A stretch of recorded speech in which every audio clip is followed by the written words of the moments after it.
வணக்கம் பாடல் பிரியர்களே. நான் இளம் வயதிலே கேட்டு மகிழ்ந்த இடைக்கால பாடல் ஒன்றினை உங்களுக்காக மீள் அறிமுகம் செய்கின்றேன். இன்றைய இளைய தலைமுறையினர் பாடலை யூடியூப்பிலே தட்டச்சு செய்து கேட்டு மகிழுங்கள். அந்த பாடல் மறந்து போய்விட்டதே.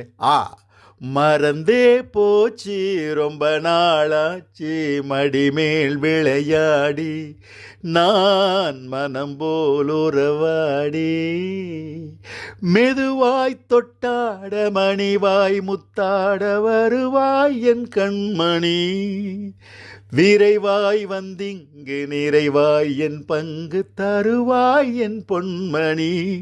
இப்படி வாலியினுடைய வளமான வரிகளில் சொற்களை கையாண்டிருக்கும் அழகு நேர்த்தி. தமிழ் சிந்தும் அந்த சந்தம் நம் தமிழுக்கே சொந்தம். இன்னொரு நாள் இன்னொரு பாடலோடு உங்களை சந்திக்கின்றேன். இந்த பாடலை கேட்டு மகிழுங்கள். உங்கள் கருத்துக்களையும் பகிர்ந்து கொள்ளுங்கள். நன்றி, வணக்கம்.